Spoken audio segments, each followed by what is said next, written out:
Hello, everyone. This is the very first installment of Fat Chat with my writing coach. This is where you'll find all kinds of tidbits and tools and tricks and tips. And I did say the occasional tirade because once in a while I might I might include some of that. It could happen. So I thought I better warn you. So this is we're going to do this daily, every day, 10 minutes. So if you have questions, you should post them on the chat and I'll answer them. And you're going to get empowerment and ideas and support and help in all of your writing endeavors and other things in life. So I'm going to talk a little bit tonight. I'm just going to tell you what fat chat means. Why fat chat? Well, let me tell you. Okay, I'm coming on my 57th birthday. And how I know this is that my sister's birthday, she's 2 years younger than me, was 2 days ago. And it's when my sister's birthday rolls around that I start freaking out and realize that I'm going to be another year older. But here's what I've learned about aging. And, not that I'm that old yet, but what I've learned is that it's awesome. Every birthday has brought more freedom with it. I can really be myself more and more every year. I'm not so concerned about fitting in. I'm not so concerned about, uh, you know, being the right shape, the right this, the right that, right? The right hair color, all of it. So when I was 40, that was like my top. I was in amazing shape. I'd had four babies. And I was a dinky little thing, little size two, just extraordinary shape. And I remember, and my hair is down to here, and I'd been dyeing it. My natural color is a really beautiful auburn. Well, this is my natural color now. But back in the day, it was a really gorgeous auburn, and I'd been dyeing my hair auburn for 10 years by then.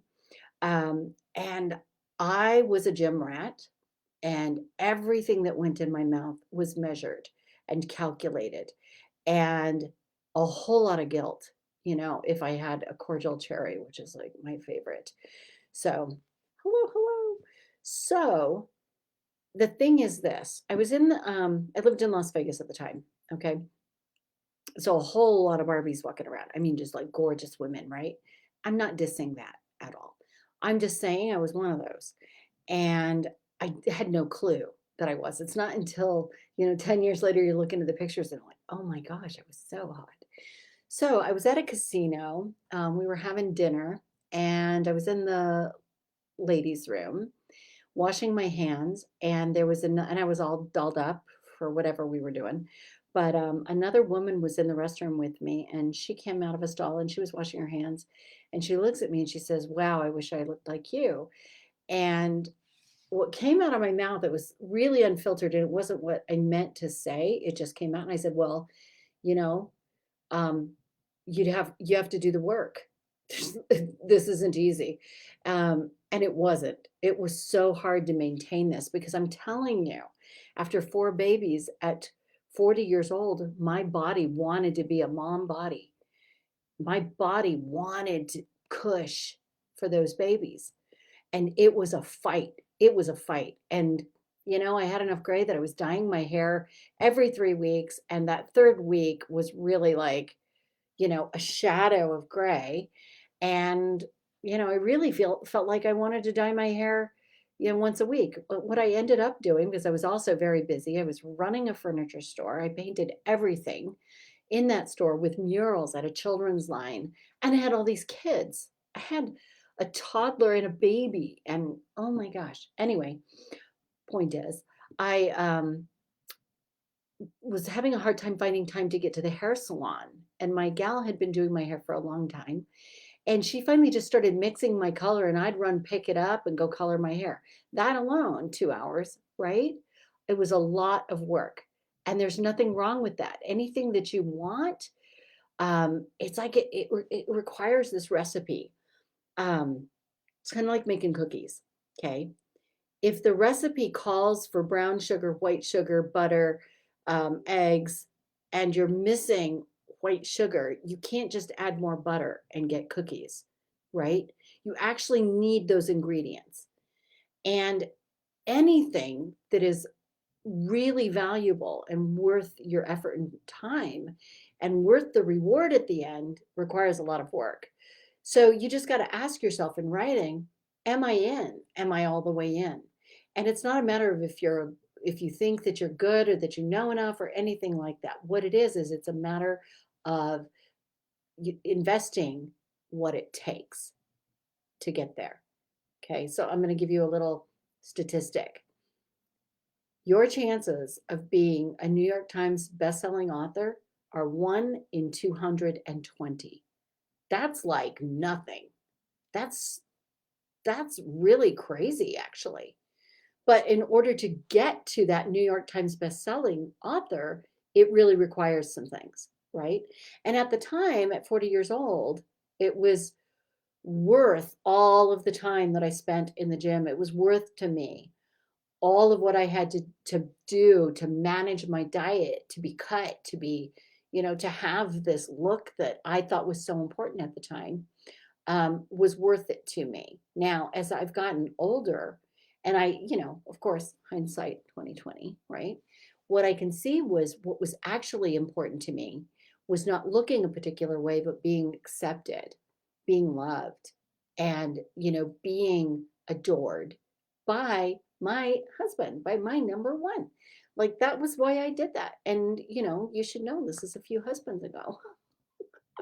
and and what I've discovered is that now it's like I have a few sizes in my closet and I might be, at the top end for a couple of months and then I might go down a size or whatever. And my husband Michael is extraordinary and he loves me now the way I am. He loves all the things that I bring to the relationship.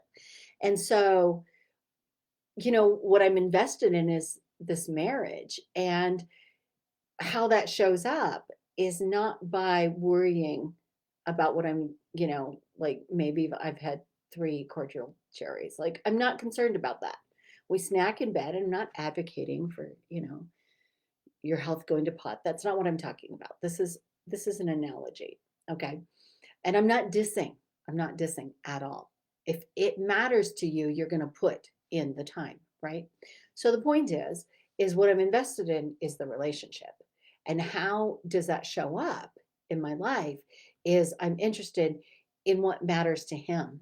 What does he want? And what does he need? What makes him happy? Right? And I'll tell you what, it's the same stuff that makes me happy, which is authenticity, freedom, peace, no drama. And we work together. We work 24/7. We're together all the time. And we absolutely love each other's company. We love each other's company. And guess what I discovered? It has nothing to do with the size of my rear end. Nothing. My happiness and love has nothing to do with what I thought it had to do with at 40 years old. Okay, big surprise.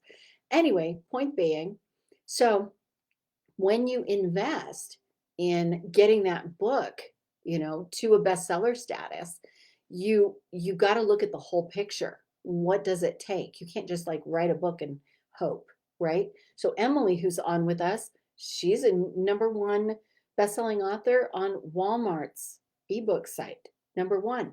And let me tell you, it was a lot of tears and it was a lot of work. It was a lot of work to get there. But there's these ingredients, just like you're making cookies. You want to believe. We are limited by our beliefs. If you believe that you'll never make it, if you believe that you don't have what it takes, guess what? That's what you get, right? So there's a belief, and we have to surround ourselves with people who will support us in our beliefs, who are our tribe, right? Which is why we are here. That's why Calliope exists, right? And you need the tools in order to get there. You need to know how to create a book that's going to be a bestseller. And anybody can do this. All human beings can do this. It's in our DNA. It's born in, okay? We're all storytellers. We are. And you have to become interested in marketing, and not from buy my book, buy my book, buy my book, because that's going to turn writers off or readers off faster, or buyers, I should say, off faster than anything. Okay, you've got to come from what can you provide? What are you offering? What difference are you going to make for them? Okay, they smell it. We smell it. We have these mirror neurons. We know when somebody just wants something from us, and we just resist and resist that, right? So you've got to have all the ingredients if you're going to be successful. And guess what? The book that never gets written is the one that never gets published. So you've just got to pound out that first draft. You've just got to get out that ugly first draft, because you cannot make a masterpiece out of nothing.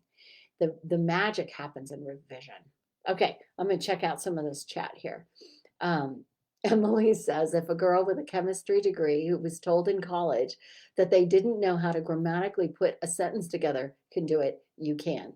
And that, truth. Hashtag true story right there. That's Emily. Okay. All right, you guys, my time is up. I will see you right here tomorrow. And if you are seeing this someplace else, here's what you want to do. You want to go to Calliope Writing Coach group. All right, I'm going to find it real quick, and I'm going to post the link into the chat, because I'm going to post this everywhere. But this is where you want to come join the group, and you'll get these every single day, little 10-minute tips. Okay, so there you go. All right. So I'm going to leave you with one last little thing. Okay, you know my initials are AF, Angie Fenimore, right? Okay, so I'm going to I don't want to say give you a challenge. I'm going to offer you a challenge. So take it or leave it. Okay. So today, all right, for the next 24 hours, okay, here's your challenge. Be creative AF. Ciao for now.